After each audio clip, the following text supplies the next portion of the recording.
Hey everyone, welcome back to my channel. Today we're talking about periods. I know it's a little bit different from the things I normally talk about, but I have been using a menstrual cup for the past couple months or past couple periods, and it's seriously changed my life. I know that I got a lot of my information before investing in one on YouTube, but I thought I could contribute to the discussion and maybe help you make the decision whether you are going to convert to a menstrual cup yourself. So what is a menstrual cup in the first place, just in case you're starting here? So a menstrual cup, this is an example. There are a ton of different brands. This specific one is called the Lily Cup, and it's something that you would use to replace tampons or pads during your period. The idea is obviously you're putting this in you and it's gonna catch the blood after 12 hours. Yeah, you can keep it in for 12 hours.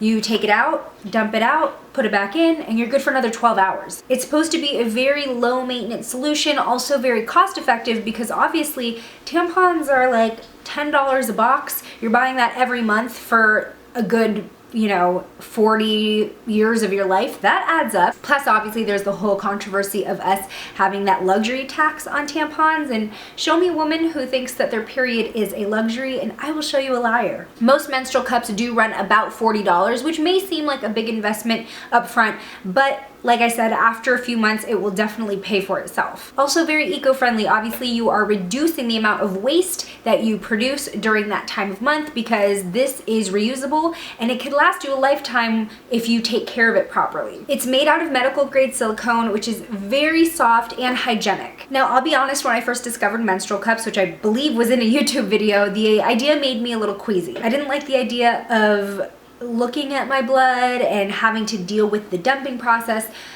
So I was very curious about it and I watched a ton of videos about it, but I was like, I just don't think I could do it. But as time went on, I found more and more inconveniences with using tampons and pads. For years, I've felt like I've been getting more sensitive to tampons, and with a quick search, you can find out that there are a lot of chemicals and like bleach ingredients that are in everyday tampons that aren't necessarily the best things to be leaving in our body for 8 hours. And of course, we take tampons out and dispose of them, but there is that possibility of leaving fibers inside of you that have those chemicals and bleach and, unnatural stuff. And then of course, pads are just uncomfortable and they feel gross and you might as well be wearing a diaper. So I did a lot of research on brands, which there are a ton, and sizes, etc. And finally, I stumbled on the Lily Cup and I was like, okay, if I ever do bite the bullet, this is the one that I'm gonna get. So what makes the Lily Cup different first is the shape.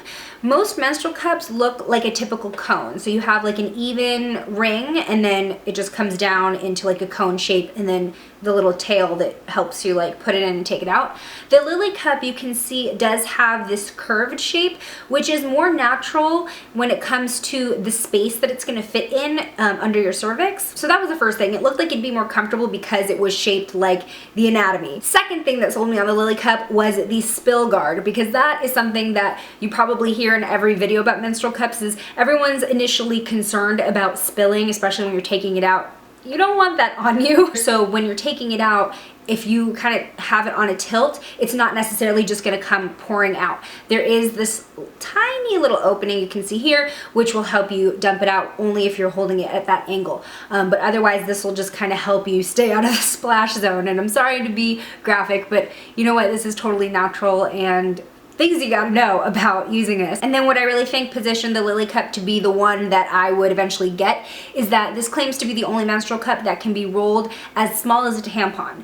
And that's another common concern, is how the heck do you get it in? So the fact that this is so flexible and it's flexible enough to roll really tight, that kind of put my mind at ease, like, okay, this won't be as big of a deal to get inside me and position. So they were on sale for Black Friday, like 20% off or something like that, and I was like, you know what, I'm just gonna do it. And I do believe if you sign up for their email list, you can get 10% off anyway, so there are definitely ways for you to get this more cost effective if $40 seems like a big investment to you. They're also available on Amazon with free shipping for Prime members, so you could do that too. So like I said, one of the main reasons I got this was because it can be rolled up as small as a tampon. So that was the first way that I tried to insert it. So the way that they tell you to do it in the guide is to keep the spine, which is the longer edge, away from you, and then you just squish it down and then you start rolling. So this is super flexible, so you can actually roll it pretty easily.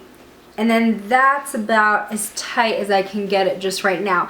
And I would say that that's probably like the size of a regular to super tampon. So the first time I put it in, I did it like this, and it was a little bit of a struggle trying to get the right placement because I felt like it just kind of went like zoop in me, and I was like, oh no, where to go? So I couldn't really tell if it was positioned right or if it had even opened, because obviously you want to make sure that it's open and it's sealed so that you're not going to get leaks.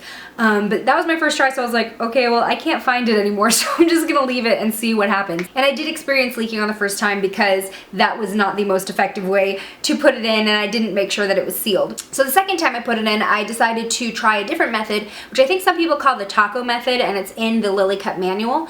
So with the shorter side, you press down with your index finger, and then you can just kind of pinch it here, and it kind of looks like a little taco, and the pointy end is facing towards you while you put it in. And you can see the pointy end is not all that big. In fact, this is probably skinnier than how it was when I rolled it up. And so this was a lot easier for me to put it in. Now, whenever I watched videos, a lot of people said that once you like get it inside of you, you should kind of like twist it around with the little stem to make sure that it is actually sealed. And I couldn't figure out how to do that because once I got it into place, it was like too far up for me to actually grab it and twist it around. So I was like, what the heck? And every time I was still leaking because I wasn't getting that seal. So finally I figured out, none of the videos I watched had this. So hopefully if you've been looking for this answer, this helps.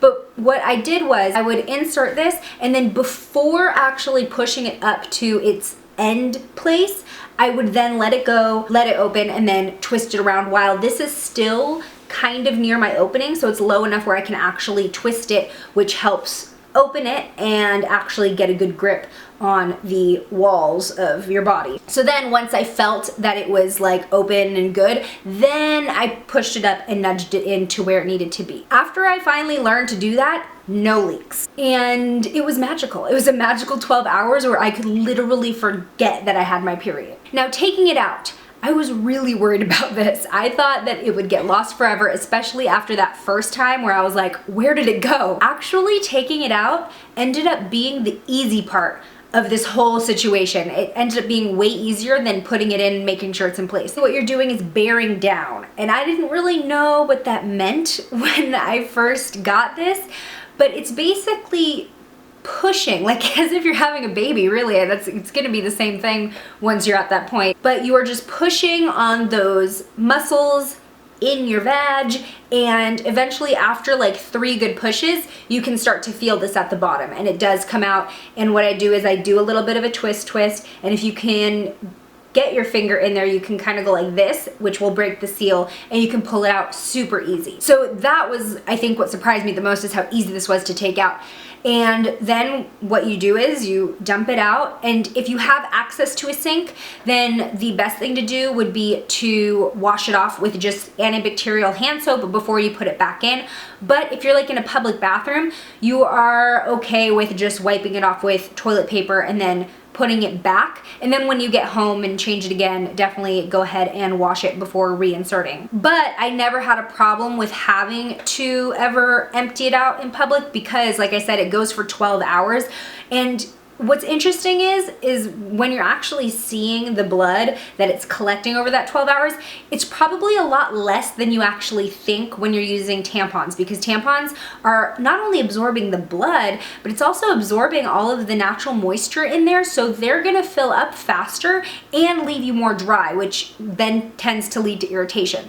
So you might be using like a ton of tampons during the day when you're actually not bleeding all that much. 12 hours for me on a normal day, which is probably like my second day of my period, it did get to the top, but still not enough to actually reach the spill guard. So it was probably like a centimeter below. Now, when I was thinking about getting a menstrual cup, I'm pretty squeamish. So I was like, I don't know how I'm gonna do with actually like seeing the blood. Like, I don't even look when people take my blood or give me shots at the doctor's office. But I actually found it to be kind of helpful, especially in tracking like the days of my period. I don't know about you, but sometimes like before, I would think that that my period's over, and then I'd be like, okay, cool, and then it'd sneak back up on me and I was not prepared. With this, I can literally see with each change, do I have more, which means like obviously I'm not at my peak yet, or am I having less in the cup after 12 hours, which means finally it's kind of like coming to its end.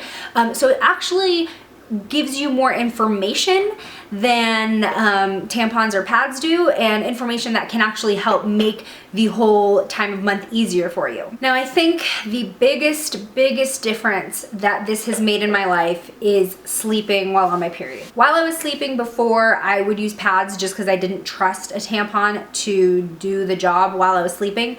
And like I said, it just feels gross, and you're always kind of paranoid with like tossing and turning, is it still in place? And I never really got a good night's sleep while I was on my period because I would constantly be waking up in the middle of the night and I'd be worried, so I'd go to the bathroom and try to change stuff out. So that was always a really big thing. So not only was I cranky and in pain on my period, but I was also sleep deprived. This does work when you're sleeping, no matter what angle you're at, as long as you made sure that seal was good by doing that little twisty trick that I told you, you're good for the 12 hours, no matter if you're lying down or standing up or doing sports or whatever. Now, as far as cleaning this, like I said, hot water and hand soap is good enough for when you are actually on your period and you're taking it out, washing it, putting it back in.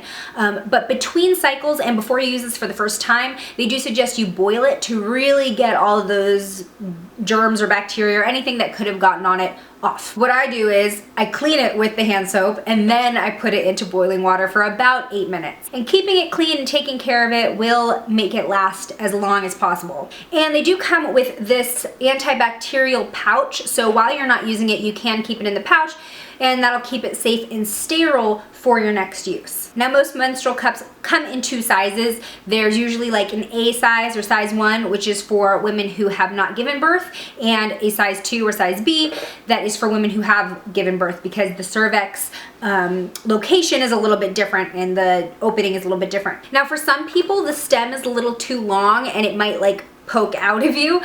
For me, it was totally fine because I guess my cervix is higher in my body, and that was something I didn't know before using this.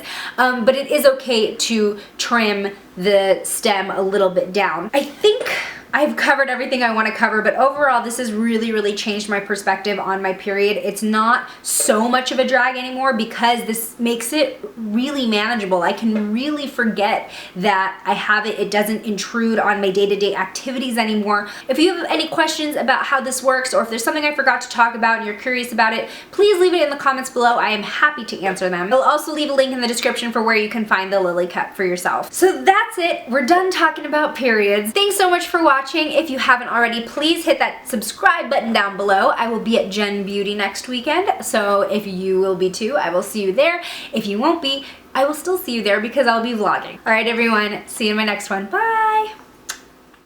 These look a lot like the Makeup Forever HD Concealer and Foundation. Not necessarily the packaging, but just the fact that they are supposed to be high definition, professional, and just what they say they're supposed to be doing.